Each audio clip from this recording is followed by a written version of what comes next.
শুরুতেই থাকছে বিশ্বের ক্রিকেটাররা ব্যাটে বলে সেঞ্চুরি করলেও শেখ হাসিনা তাদের থেকে কম না। তিনি 100 মামলা খেয়ে হত্যা মামলায় করলেন সেঞ্চুরি।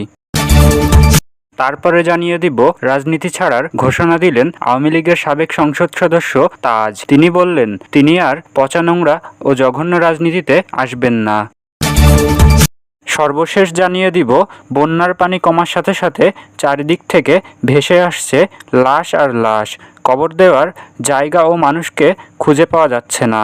ফেনীতেই একদিনে উদ্ধার 17 জনের মরদেহ। শুনছিলেন এই মুহূর্তে হাতে পাওয়া বাংলা সংবাদের শিরোনাম। এবারে বিস্তারিত। তার আগে অনুরোধ রইল ভিডিওটিতে একটি লাইক দিন এবং কমেন্ট করে জানিয়ে দিন আপনার মূল্যবান মতামত।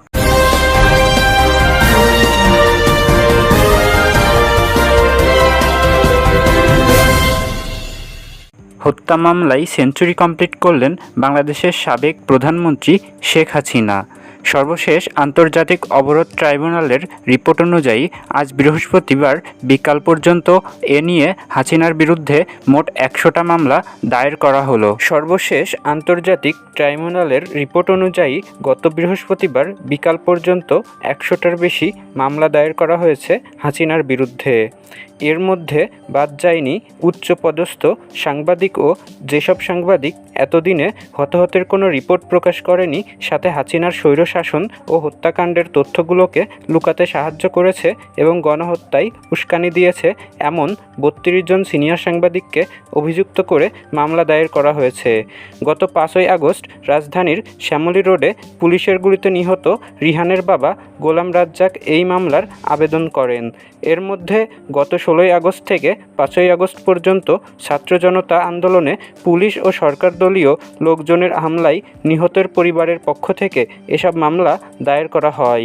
মামলাগুলোর মধ্যে গণহত্যার অভিযোগে 8টি মামলা আন্তর্জাতিক অপরাধ ট্রাইব্যুনালে দাখিল হয়েছে। 92টি মামলা দায়ের করা হয়েছে দেশের বিভিন্ন থানায়।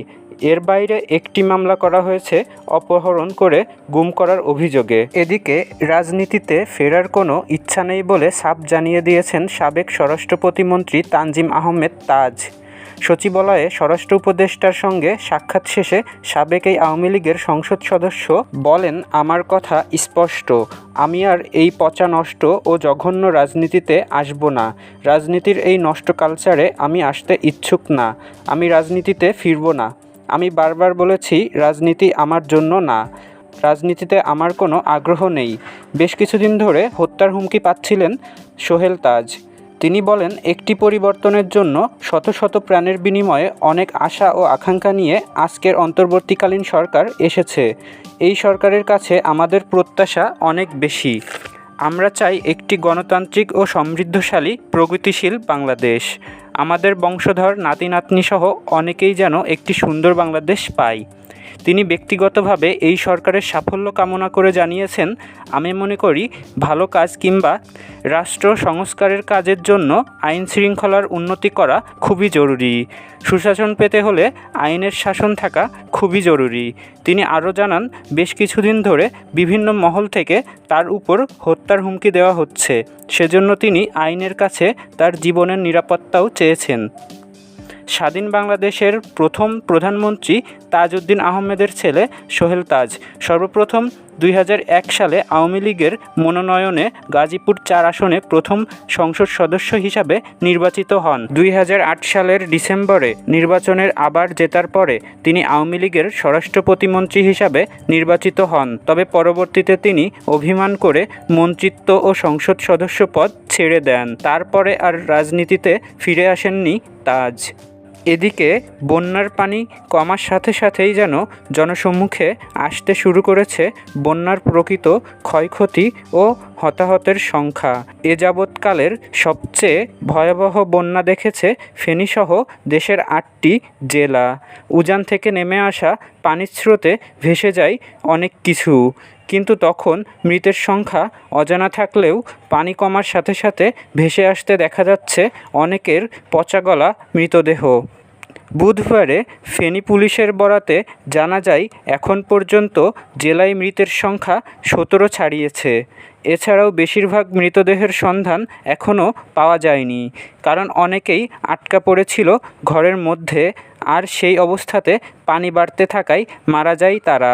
অনেকেই বের হতে পারলেও পানির স্রোতে ভেসে যায় বহু দূর। পরবর্তীতে তাদের কোনো খোঁজ পাওয়া যায়নি। এর আগে গত 24 আগস্ট রাতে ফেনী শহরে সোনালী ব্যাংকের সামনে হাঁটু পানিতে একটি মরদেহ ভাসতে দেখেন স্থানীয়রা। পরদিন ফেনী সদর উপজেলার লালপোল এলাকায় বন্যায় ভেসে আসা এক শিশুর মৃতদেহ পায় স্থানীয়রা। এদিকে এক প্রবাসী তার ফেসবুক পোস্টে লেখেন, আমার বাবাকে 23 আগস্ট বিকালে স্থানীয়রা কলাগাছের ভেলা দিয়ে বন্যার পানিতে ছেড়ে দিয়েছে। কেউ বোট নিয়ে আসলে আমার বাবাকে ফ্রিজিং করে রাখা যেত। তিনি এই বিষয়টি নিয়ে দুঃখ প্রকাশ করে লেখেন, আল্লাহই ভালো জানেন তিনি কোথায় এবং কিভাবে আছেন। আল্লাহ যেন তার বাবাকে জান্নাতুল ফেরদৌস নসিব করেন।